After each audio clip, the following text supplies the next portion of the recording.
Good afternoon, friends, and a warm welcome to Decoding the Budget 2021 and the Road to the 5 Trillion Economy with the Chief Economic Advisor of India, Dr. K.V. Subramanian. Friends, I'm happy to announce that we also have amongst us today our National President, Ms. Janvi Fukan. It is indeed a pleasure to have Ms. Fukan with us here today as guest of honor. Welcome, Janvi. As president of Flow, Janvi represents over 8,000 women entrepreneurs and professionals. She has made promoting economic empowerment and equal opportunities for women one of her life's missions. Janvi has founded two National Tourism Award winning companies, Jungle Travels India and Assam Bengal Navigation Company. Janvi, we please request you to address all of us here today.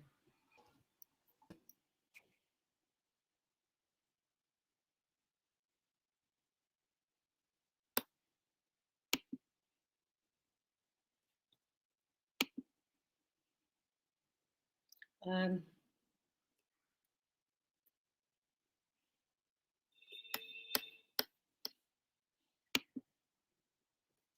I think maybe we are having some technical glitches here. We'll wait for Janvi to join in, but and while we wait, I will begin the discussion today. We are totally honored to have with us Dr. Subramanian and Mr. Goyal to elaborate further on Dr. Subramanian's many accomplishments and accolades. We all know he's the Chief Economic Advisor.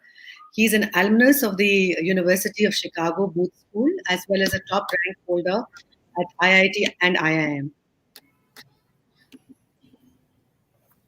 Welcome to Flow Kolkata, Dr. Subramanian. Hi. You're known to being very progressive and forward thinking, and you've authored the groundbreaking economic survey this year, recommending ethical wealth creation, finally recognizing and harnessing the power that private businesses can bring to the company's growth. Not this year, last year. Okay, that was last year. Okay. And in the 2019, also you recommended the strategic blueprint for leading to the 5 trillion economy vision. Is that correct?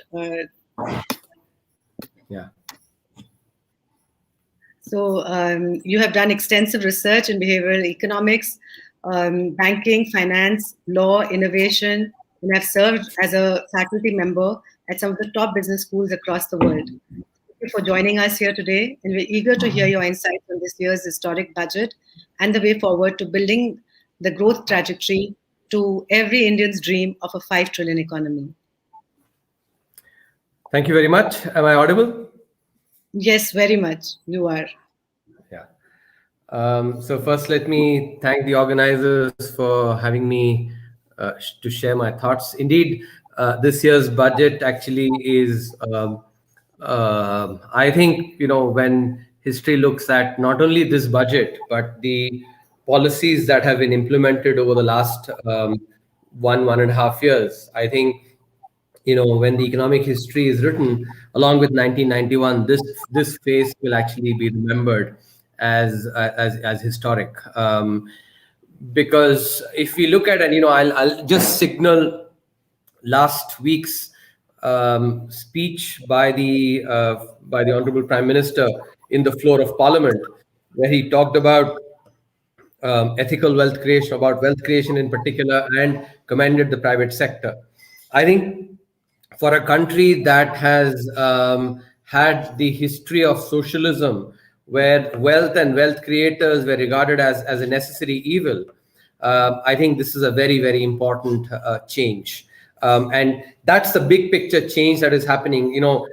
If you look at all the others, it's, sort of lines up to this big picture change, where now we think about private sector as sort of the key to building Atmanirbhar Bharat.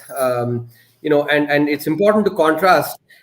Earlier as well in the 1950s, we did try to sort of, though, it was more of an attempt to build a self-sufficient India, not really a self-reliant India. But the important mistake, that if you will, that we made then was to entrust the job of doing this, building this self-sufficient India to the public sector. And given the kind of incentives and other aspects that remain, I think we all know how that panned out. Absolutely. In contrast, if we look at now the mission of building a self-reliant India, Atmanirbhar Bharat, the key here is that we are now looking to do that by empowering the private sector. I think that's a big change overall that has come in our thinking. And let me share with you how sort of some of the intricacies of how this sort of thinking came about. So it's not as if economists have not mentioned the power of markets, the power of private sector earlier. Of course, many economists have done that. But typically the role of private sector and encouraging markets have been done by appealing to Adam Smith and their descendants. And as a result, the typical Indian, felt that private sector or wealth creation, etc., were Western ideas and not necessarily those that would sync very well with the Indian reality. That was the perception. What a lot of these arguments actually missed was that private sector and wealth creation has been actually in our DNA. It is just that we've never, or at least a lot of the scholars have focused only on the Western literature and have not read enough of the Indian literature. And I'll give you the background to this. So there's this very nice piece of research, this book that Angus Maddison wrote, where he documents the contribution to world GDP from 180 till 2080. And one of the salient things actually that stands out is that up until 1750 AD, so from 180 till 1750 AD, which is 17 and a half centuries, India accounted for more than 33% of world's GDP, more than 33%. And this is actually research. And just to give you a sense of a comparison, the United States, which we all acknowledge as an economic superpower, at its peak has contributed about 15-16% of world GDP, but for half a century. So about 15 to 16% of GDP for half a century. In contrast, and this is not somebody, this is not sort of Sone ki Chidiya kind of, just some flights of fancy, but actual research using data and evidence that shows that India accounted for more than 33% of world GDP, so more than double, for 17 and a half centuries. Half a century versus 17 and a half centuries, 15% at a maximum versus 33% at a minimum. You put that together, you basically get the kind of dominance that economically India had. Now, this is important to understand. Such kind of dominance does not come about just by sheer accident, by sheer luck. It comes because of the quality of thinking, that basically that kind of dominance, that one gets. So, if you look at this fact and then go and start digging, what was that thinking that led to such kind of, dominance? Then you go and find that in our culture, in our ethos, there's a lot that actually recommends wealth creation and private sector. Something that all of us do. We write Shubh Labh together, right? We write Shubh and Labh, which means that if you actually make, if aap labh banate ho Shubh karke, so there's nothing better than that. Nobody writes koi ye nahi likhta ki Shubh Hani ya Ashubh Labh. We don't write that, right? We won't write, Shubh and Hani or Ashubh and Labh. We actually say Shubh and Labh. So Labh, which is actually the first Prime Minister of this country actually is on record having mentioned, don't mention the word profit to me, it's a dirty word. But when you actually go and sort of look to our DNA and our ethos, Shubh Labh actually went together. Similarly, if you look at the four noble pursuits that are literature talks about, and remember, I'm not calling scriptures, I'm saying literature, which means everything that is part of the written word is literature. I'm not going to give it a religious overtone by calling it scriptures, but we just look at the literature. The four noble pursuits are dharma, arth, kama, moksha, and of that earth is actually wealth. So when you go and read any of these literature, or specifically go to Arthashastra by Kautilya, or you go to the Tirukural down south, which is where that's where my mother tongue is. You find that wealth creation, and especially ethical wealth creation, in other words, not wealth creation through any means, but wealth creation in the right way, was something that was recommended and was pursued. And if you go and read Arthashastra, you find that private sector, markets, trade was something that was commended. The Kautilya says that it is a duty of a king to enable economic activity and remove all restrictions to economic activity. And trade was actually enabled at that time. So this is something which has been in our DNA. Now, it's a different matter that for about 50 years we took a detour, different from our DNA. Before that, of course, we were enslaved by a foreign power, and so they imposed on us, and therefore really removed the benefits of markets for about close to 200 odd years, because of being slave, and then because of first actual slavery by a foreign power, and then slavery because of the slavery in the mind. We ended up actually getting away from our DNA. But now when you look at, and actually that kind of dominance came because of the the intellectual background, that the deep thinking that enabled private sector and wealth creation. That's what led to the dominance. Now, when we start seeing that, it's much easier to actually see that is the right way to go for us going forward as well. And that is why it's actually a very important change. Thank you. Sorry to interrupt you, but we do have our national president here. I'd like to invite her on screen as well, if that's all right. Welcome back, Janvi. Yes, thank you. Namaste, Dr. Subramaniam. I was just enjoying listening to you, but sorry, I'm butting in because we had an internet problem. But just to very formally thank you. I'd like to thank you on behalf of the 17 chapters of FICCI Flow that I represent as a national president. And I'm delighted to be able to have Flow listen to you today. I would also like to acknowledge my Calcutta chapter chairperson, Sunira Chamaria, who has been doing extraordinary work towards fulfilling the mandate of Flow, the women's wing of FICCI.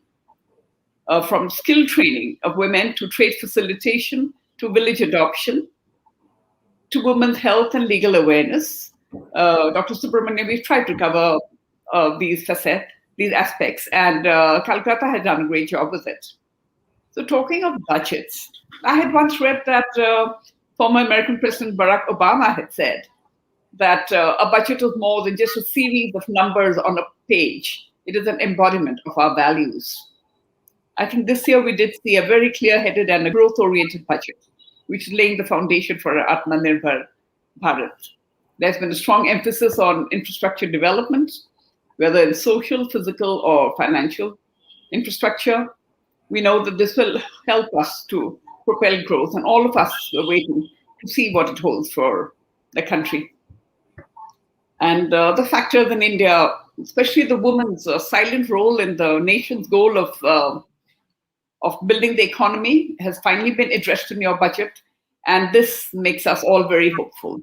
So that is why getting the opportunity to listen to you today is to decode the budget is very important for us. To tell my dear Flow friends in Kolkata and Pan-India that to be able to listen in to Dr. K.V. Subramaniam is great insightful work for us, because he has been the architect of that economic survey of 2021. And this economic survey, which was tabled both in Lok Sabha and Rajya Sabha, this lays the foundation for the union budget. And with Mr. Subramaniam's expertise in banking, corporate governance, and economic policy, we are waiting to hear the conversation as it flows on with, and there will be Mr. Vishal Goel, who's co-founder of Celestra Ventures. So with his guiding this conversation with you, Dr. Subramaniam, we know we need to get the budget decoded, as Sunira has well put it, and we look forward to understanding, and we are especially keen to know how the women's role has been addressed and been taken cognizance of from now on. So thank you very much. Namaste. And look forward. Thank you. Thank you, Janvi, for your kind words. Yes. And Vishal, can I invite you to take this forward, please? Thank you, everybody, and thank you, sir, for your time today. I'm not very clear about how are we playing this out. There was a train of thought that I was developing. Yes, please speak about it, Doctor. We are sorry to have. There's been a little confusion with the internet issues and all, but please go ahead and continue. So please go ahead with the train of thought. No, it's fine. I think let the mismanagement. I really enjoyed listening to that, and I. No, it's fine. Continue. No, I don't. Just let's continue. Continue. So actually, in context of that, I'm very happy to note that the earlier there was a 1991 budget, which was known as also a watershed it's budget. Fine. It's fine. Let's not belabor it. Let's fine. Continue. Yeah. Sure. Yeah. So I think sorry for this challenges in the communication. I'll just. I think it's okay for we all have issues relating to internet, etc. But I don't think this actually is acceptable when a strain of thought is being developed to actually stop in between. And I think let me just register my displeasure on this. That it's extremely unusual. When someone takes time to actually come and communicate, I think that is the least that is expected is to actually not this kinds. Sir, I'm really sorry on that. Really, I am sorry about that. But we'd love you to continue discussing that because it was That's fine. No, I think we'll just let's just open it up for Q&A. Sir, if I may request you, I'm on behalf of Flo, I'm extremely apologetic about this confusion. But I've heard you many times, and I know when you're on Flo. Let's not call things. We're all smart enough here. Let's not call it confusion. Okay. So let me just start with the questions then, because I think that would be. I just with my first question, I would like to ask you about the COVID and the 5 trillion economy which we were all building up, and COVID has really disrupted the economy, how it was going ahead. Do you think we still will be able to meet our targets on 24-25? Or because of COVID, we will have to delay these targets for a few years, as we go ahead, rebooting the economy? Every country has been affected by this pandemic. India will also, there'll be some change there as well. And sir, we have been talking about in this budget, there's a lot of interesting initiatives on the infrastructure side. And there is a lot of focus on the infrastructure, and everybody is excited, especially on the industry side, that there is a lot of focus of the government on infrastructure. Do you think, sir, that we will be able to meet our infrastructure target or the policy, in terms of a policy, what we have come across? Because traditionally we have seen that implementation has been very challenging when it comes to infrastructure spending, and usually we miss our target on the infrastructure spending. So what do you think about this? And given that there's a very high dependence on infrastructure, what's your view on whether the infrastructure as a booster will really play that role for us this time? As always, implementation is, I think, important, and the government is focusing on it. And sir, about this new DFI institution which we are setting up in the budget, what will be different about it? How it is different from our earlier initiatives? What do you Would you like to throw some light on it? I think those are under discussions. Let's wait and watch. Also, sir, on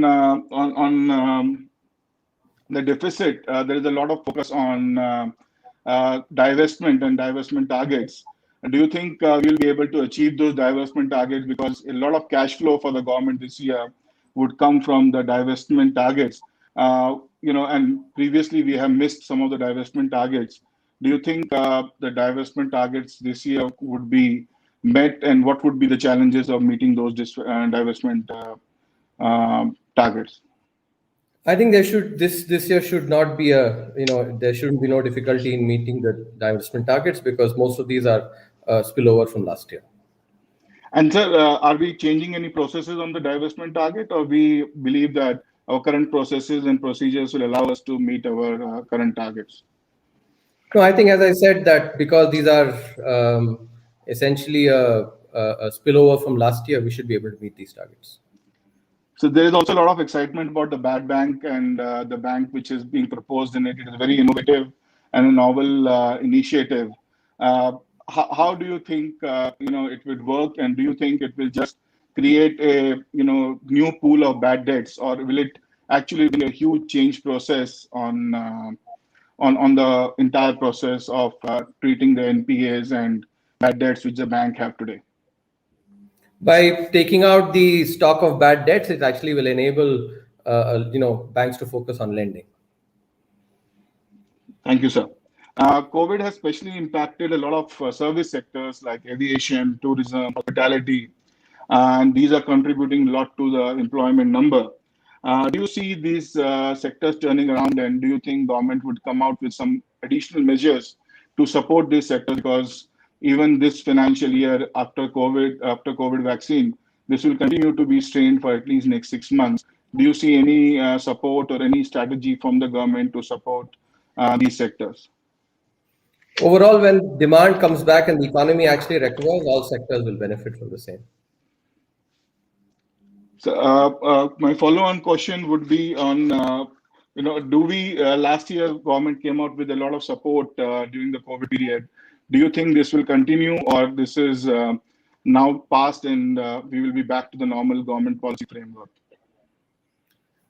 The government will continue to monitor, get data, and provide support wherever necessary. So also there's a lot of excitement about privatizing the PSU banks, and a lot of PSU banks have recently gone through the consolidation process. Do you think the PSU banks will be ready to take another shock in terms of going through a privatization, and will it be sustainable for these banks to actually be privatized, given that they're just working towards integrating the merger process? Privatization is not a shock to them. It is actually will enable their productivity, will increase their productivity. And sir, on everybody is expecting that there will be animal instinct unleashed in the economy this year. We are expecting a huge growth on GDP this year. What do you think would derive this? Will it be the manufacturing? Will it be the PLI, which government is really pushing through? Will it be the liquidity which is coming in? Will it be the infrastructure, or will it be the Atmanirbhar Bharat? It will be a combination of all these, especially the infrastructure push. And sir, how do you define this budget? Is it a pro-poor budget, a pro-industry budget? Is it a high investment budget? Is it an Atmanirbhar budget? Far-reaching. Very nice. Thank you, sir. I think that's the questions which I had as a moderation panel. And, I would like to open the platform for any questions from the floor members. And I'll be happy to, present that to Dr. K.V. Subramanian.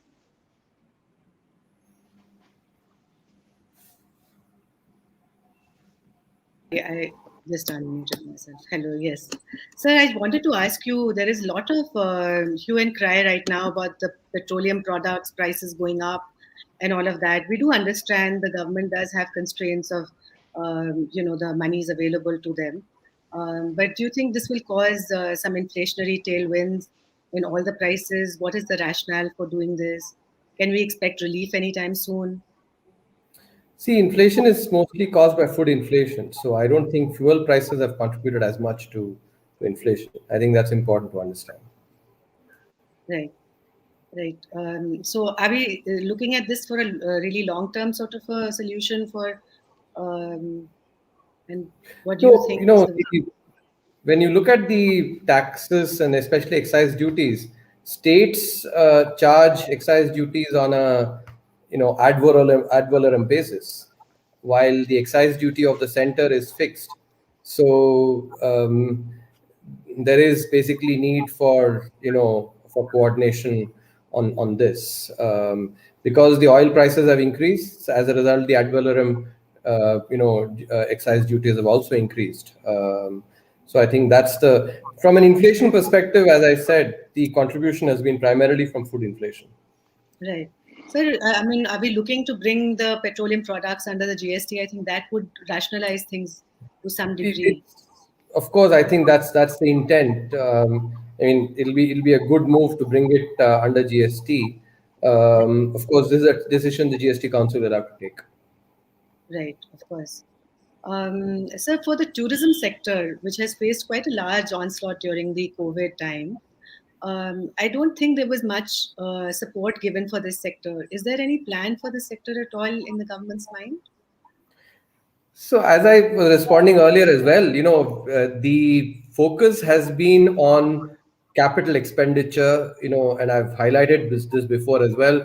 When you look at revenue expenditure versus capital expenditure, any subsidy is a revenue expenditure, and taxpayers' money is actually well spent by putting it on capital expenditure, because the bang for the buck is much higher. And the focus therefore has been on overall lifting the economy, bringing growth back substantially, and creating the necessary conditions for growth to happen, not only this year but also going forward, in the over the decade. And that's the emphasis. There are always trade-offs that are involved, but the duty of the policymaker is to actually do the best thing with the taxpayers' money. Well, I mean, it's well put. In that perspective, it makes a lot more sense. So actually, I also want to appreciate, like, I know this whole, this opening up that we are seeing in this budget, but the important thing is it's coming from a place of strength. Like in much earlier, it had come because we had no other choice. But right now, the real beauty of the whole thing is that we are coming from a place of strength. We are looking at it to take the growth forward, and actually that's very, very heartening for all of us, in the business community per se. Sure. Good to know. Sir, also wanted to ask you about a little bit about the health and the education sector. I do think that COVID did present itself as an opportunity to take these services to the rural people, the rural populace. But do you think there's enough that has happened during this time to really take it there? Do you think it'll be able to sustain? So the focus on healthcare that's been given through this budget, I think, will have significant impact, because if you look at healthcare, it has both preventive and curative aspects to it, and the preventive aspect is the one that generates the maximum bang for the buck, because healthcare research highlights that money that is put into preventive healthcare has a big impact on health, and that's where sanitation, drinking water, all of those start mattering a lot. The emphasis also is on primary healthcare, which is again an area that generates a lot of value. So of course, I think, as the economic survey mentioned, overall contribution of public, or of government spending on GDP, on healthcare as a percentage of GDP must go up. But I think this budget actually has taken a significant leap in that direction. Yes, sir. I think there has been quite a big jump in that matter. Sir, the 5 trillion economy, and is that something we are going to see that soon? Or is that something because of the COVID that has put on the back burner. I thought Vishal asked that question and I responded to it, right? Yes, sir. But we'd like to hear in a little bit more detail from you, if that's okay. As I said, all countries are impacted by the unprecedented pandemic, and Sure. every country has had to revise its goals. India is not an exception. Sure.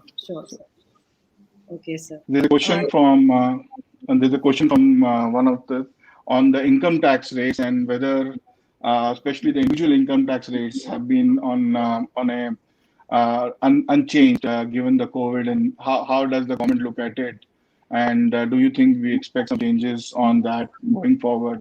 Especially the service class continues to feel that they have been getting unfair treatment and they did not get any COVID package. They did not, their salaries were reduced, and they continue to be hit by the huge income tax, given their salaries and everything are not being increased also.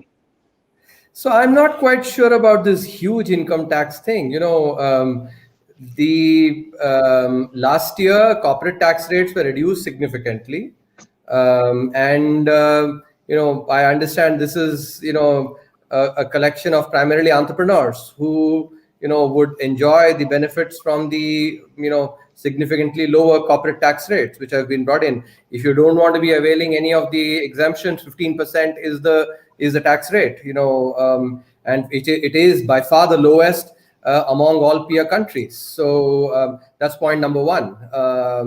And point number two, in a population of 137 crores, less than 1.5 crore people pay income taxes.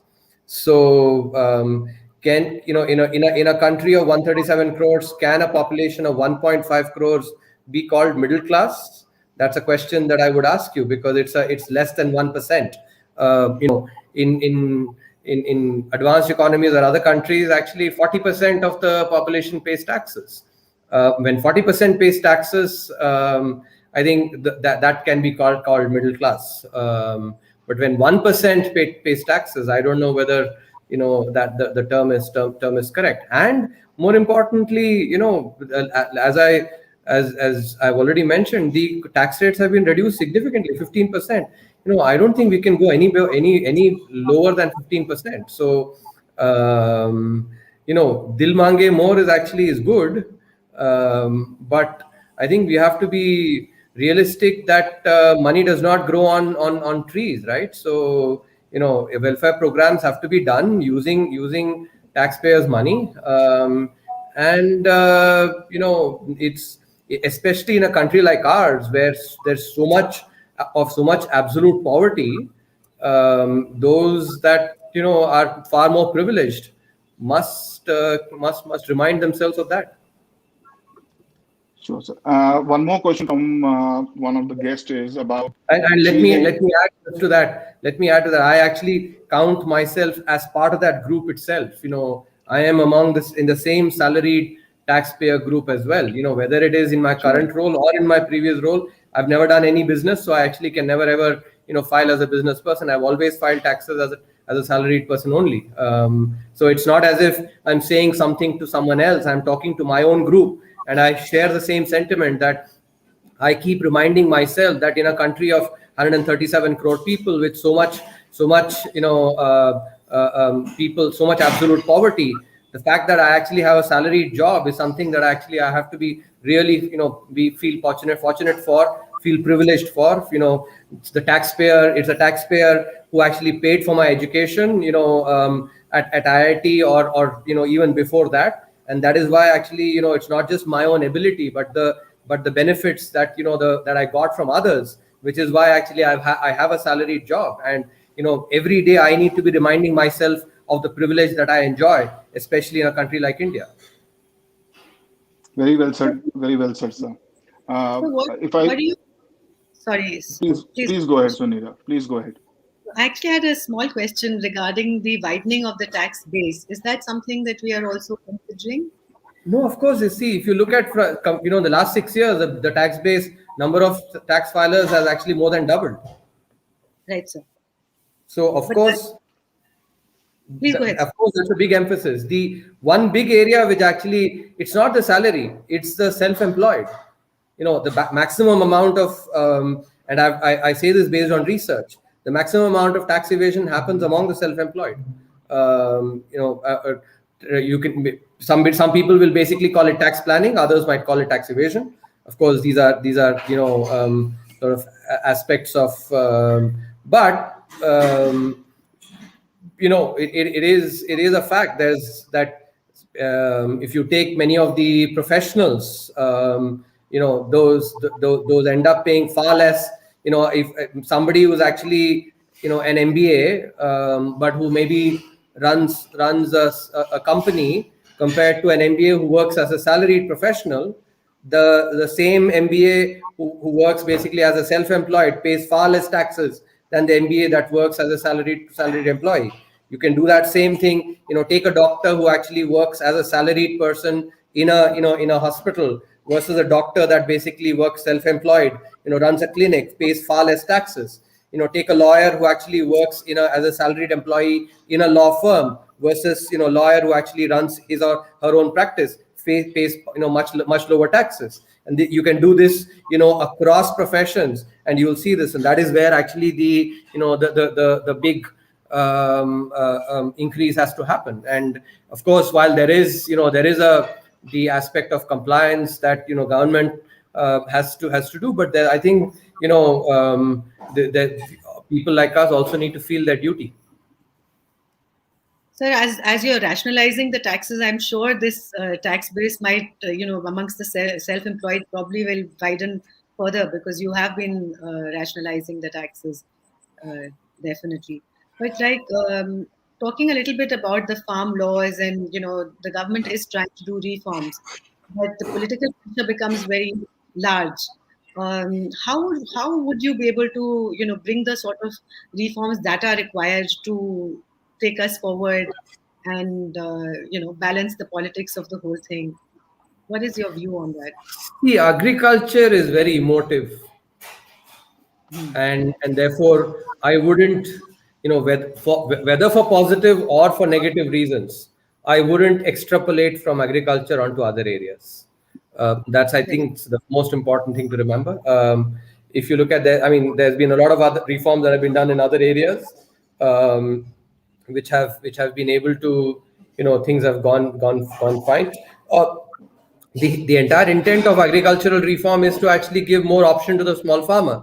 Now, some people basically say that, it's not necessarily better to give more options, to which my contention is, if you look at across sectors, airlines, telecom, banking, insurance, any sector wherever they're actually where the buyer or the seller has gotten more options, the buyer or the seller has benefited from more options. So what is so unique about agriculture? There's nothing much more unique about agriculture from a rational, cold-blooded economic logic. Yes, the emotion is different, but I would say the emotion has to be equally the same for our jawans, who go and save us, who basically put their life at risk when they go. And if anything, our emotions actually should be far more for the jawans, because nothing is more precious than life itself. Absolutely. So one of the questions from the audience is about education, and given the service economy and given what's happening in the world, what are the sectoral initiatives which are there with the government on EdTech, on education, and how do we move towards empowering and delivering a good quality education to a lot of populace, which it will help the both digital and EdTech space, and especially with COVID and the disruption COVID has impacted the education delivery, especially to the poorest and poor and in the rural areas. See, healthcare we've already spoken about. My view is it's far more important to get the macroeconomics right. A rising tide lifts all boats. The problem with sectoral, thinking is that, you focus, of course, and with PLI scheme, we are focusing on sectors where, for instance, the bang for the buck is greater. But when you start doing it, in a piecemeal manner, two things happen. One, The sector that does not get, let's say, that much attention says, why shouldn't we get as much attention? Secondly, you can't basically, there's only finite resources. Economics is the art of actually doing the best with finite resources. And so it's far better and far more impactful, though most people, may take some time and training to actually understand this, that it's far more important to get the overall macro model right, rather than looking at it from a from sectoral perspective, because the economy is more than just the sum of parts. There are several different interlinkages, and therefore it is crucial to look at the macroeconomic level. And by far the most important is focus on growth.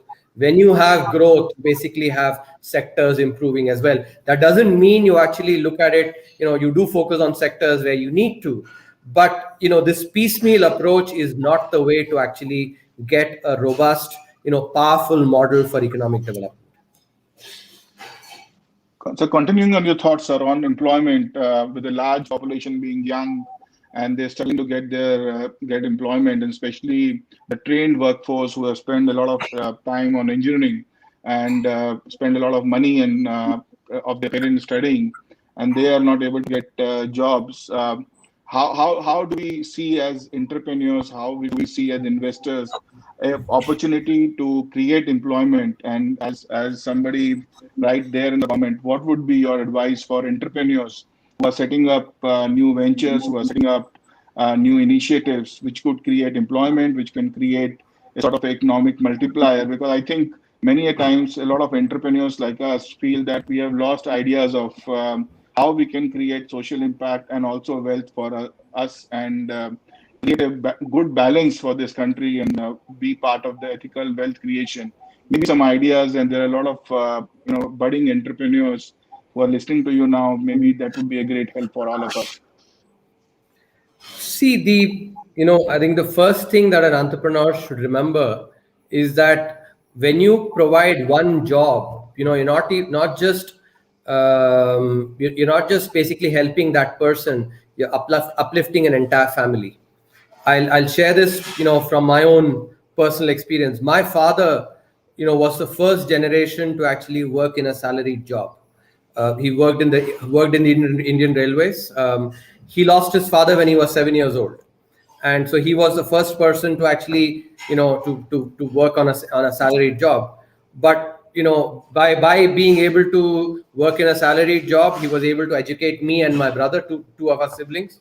And the impact actually is there for, my brother, for instance, is also, IIT Kanpur, IIM Calcutta, then a PhD from EDEC Paris, works as a professor at the Indian School of Business. So, the fact that one person got a salaried job, and, notice I'm just saying salaried job, not necessarily in government or in, just in the organized sector, enabled a full family and actually generations to so the impact that my father has created by basically, and through that salaried job, is not just this generation, but my kids' generation, and so on, many generations. That's the kind of generational impact that comes from from providing a good job to one person. That's the kind of impact. So first point that actually entrepreneurs must remember is, as you said, about ethical wealth creation.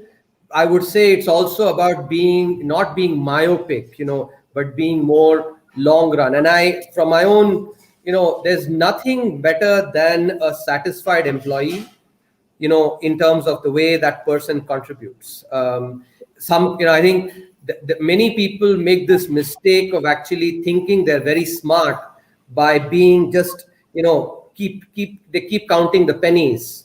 The pennies are oftentimes very visible, but the pounds that you lose when you actually, you let go one employee, 10 others who actually are, working around him, feel very, very jittery. They don't like you, and when you tap into the goodness of humans, what you get back is humans. What you get back is goodness again. And this is a very subtle, but a very important aspect. When you tap into actually what creates friction, what you get back is friction. And I think this seminar is also an illustration of that.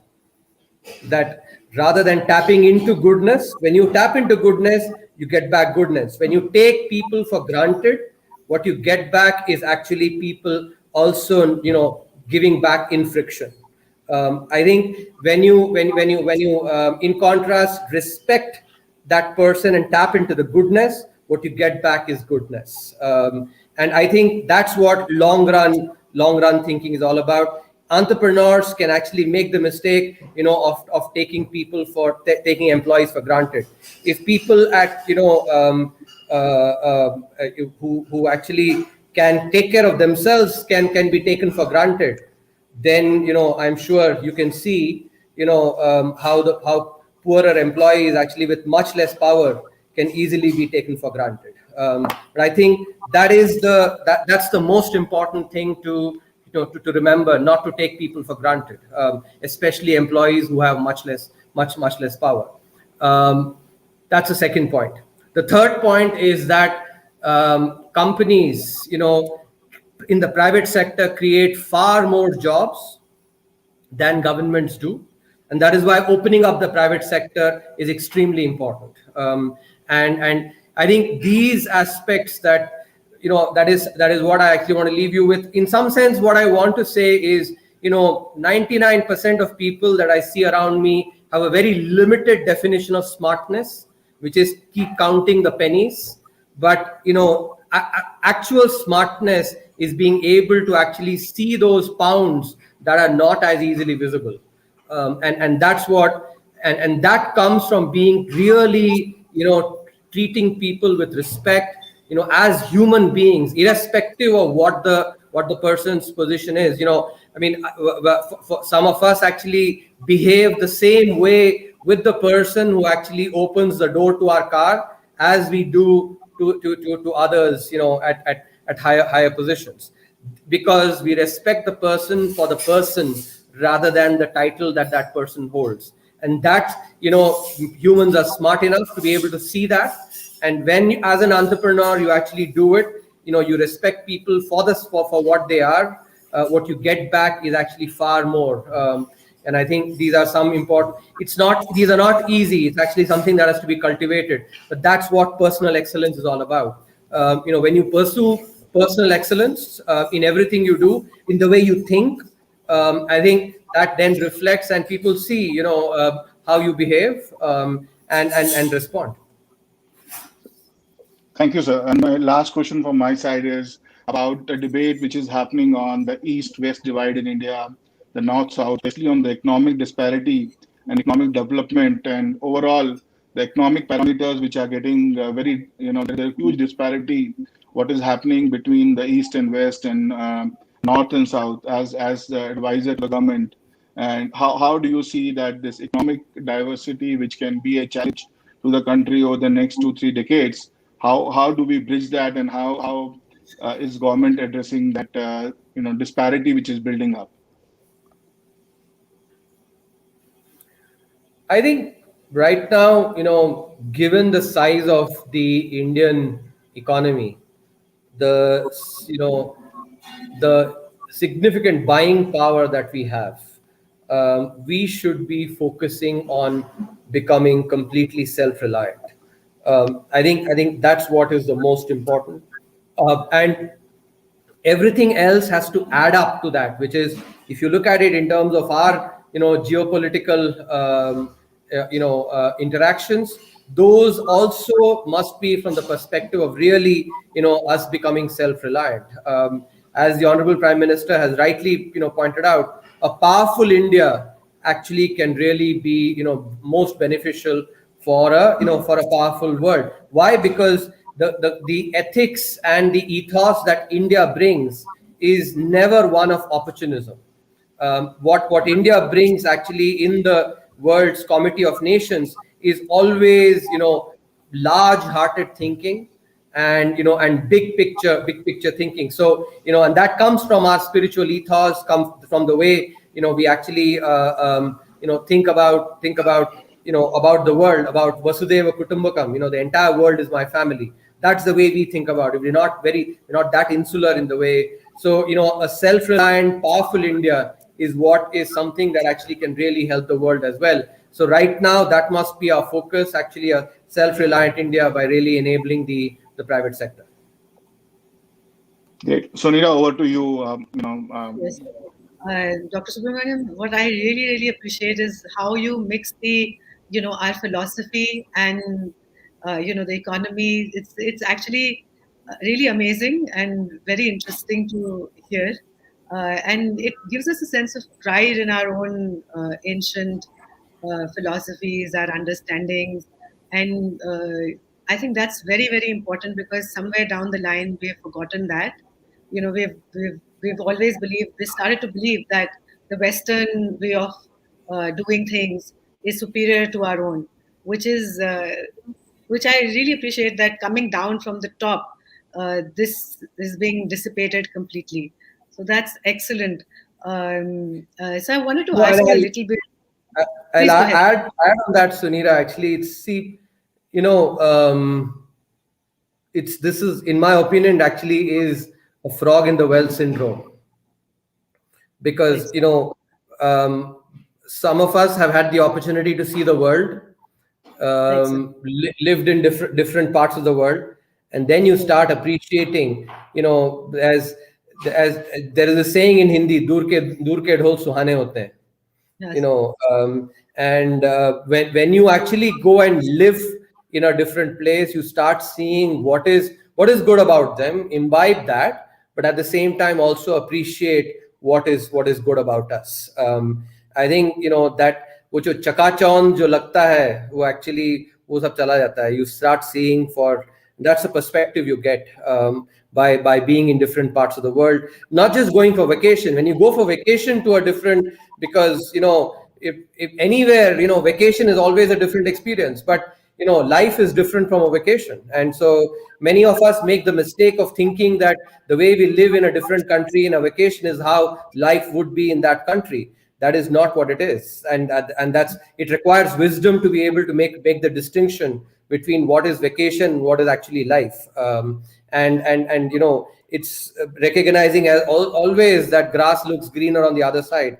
So I think when people see what is, and I'll also add, it also comes from having that self-belief, having that self-confidence. Sometimes this also comes from a thinking that, oh, we as Indians maybe are not good enough. I think it started partly with my generation, but I see it far more in the current, our kids' generation, that our kids don't think that Indians are any worse. If anything, they think they're actually as good or better than everybody else in the world. It started with my with my generation, a lot of us thinking that we are as good as anybody else in the world. And I think it's only going to get carried forward by our kids' generation, which is very important. That is what national character is about.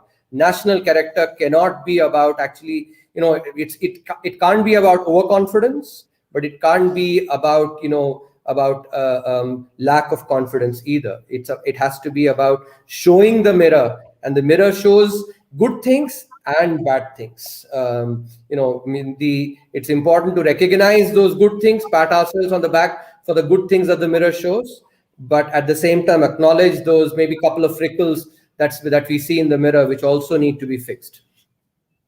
Sure. And so I think even I can see that study a little bit into, history and ancient literature and stuff. That has also given you that same sense of confidence.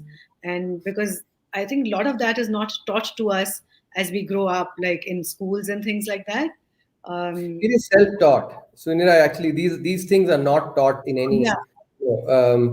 One has to actually, I think, and this is something which is, I'd humbly request everyone that these kind of things are, they're not part of our education system. We have to actually, learn these, and invest that time to learn these about India.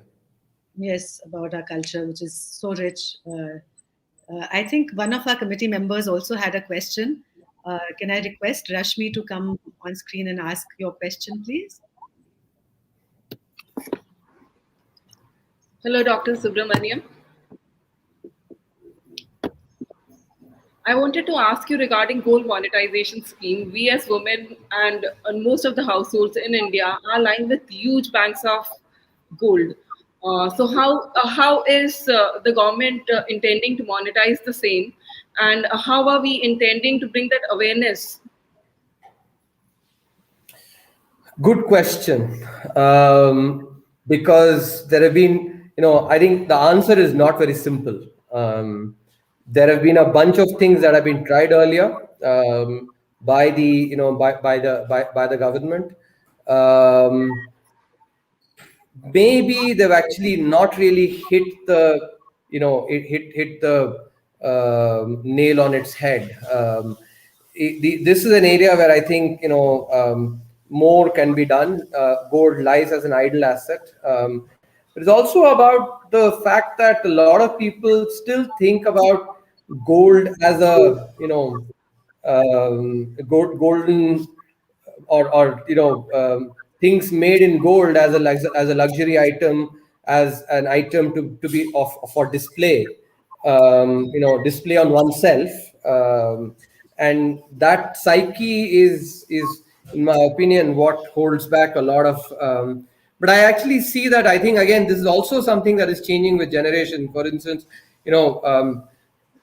my mother's generation valued gold, wearing gold stuff a lot more than my wife's generation. And I think my daughter's generation values it even less than my wife's generation. So hopefully this fascination with wearing gold wins away. But that, be that as it may, I think even with the fascination, there are ways, I guess, but this is something which I'd be more than happy to get ideas on how to bring the stock of gold into into play, into more productive assets. I think suggestions on that would be useful. Thank you so much for that. Actually, I think we're running. Yeah, maybe last question. Yeah, one more last question, though it's a micro question I would like to hit upon with regards to Section 80C, which is something which actually brings a lot of long-term investments.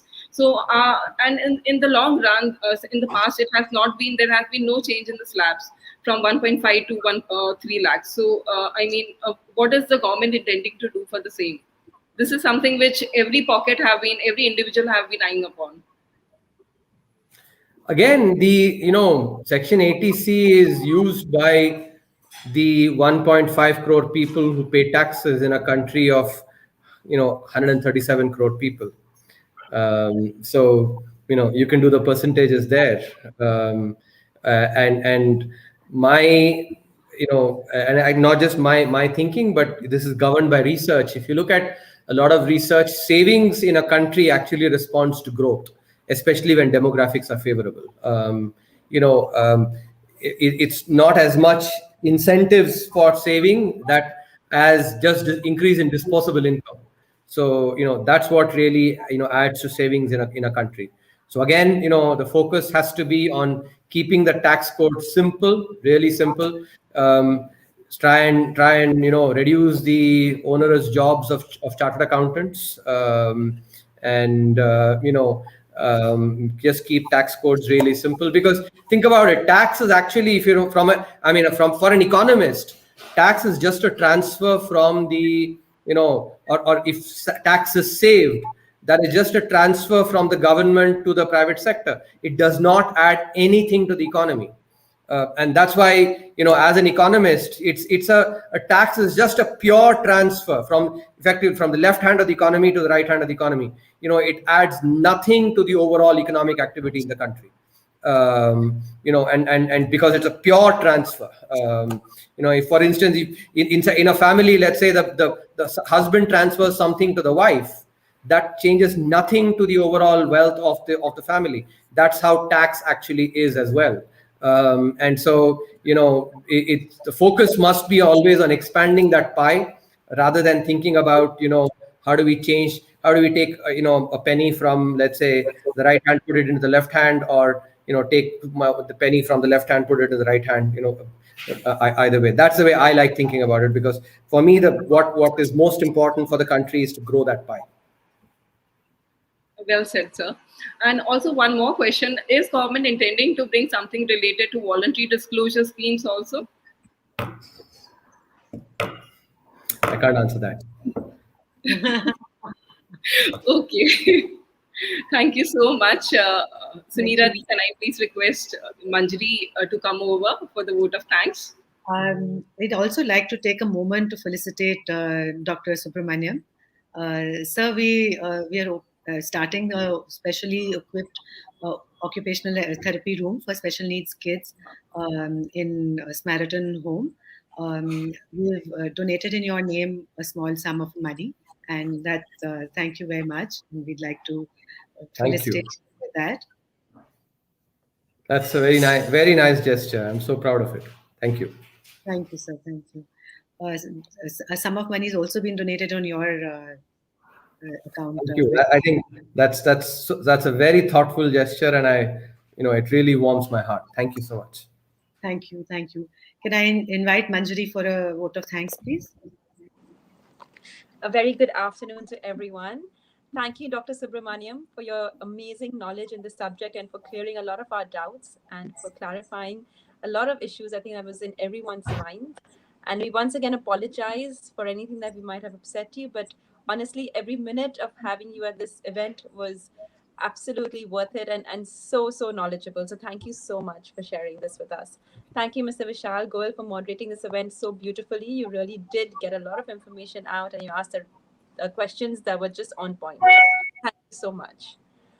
Just another few minutes, we'd like to thank our lead sponsor, DRIL, our media partner, Sanmark, our print partner, Print Factor, our technology partner, Ideation Technology, for all their help, our event coordinators from the team of Flow, Rashmi Dabriwal and Manisha Srivastav, for coordinating this event so smoothly today, and to our past presidents, to our past chairpersons, and to our members for your support and enthusiasm always and for attending this event today. Thank you, and may we continue to light the inner spark within. A very good evening, and Jai Hind. Thank you. Jai Hind. Jai Hind.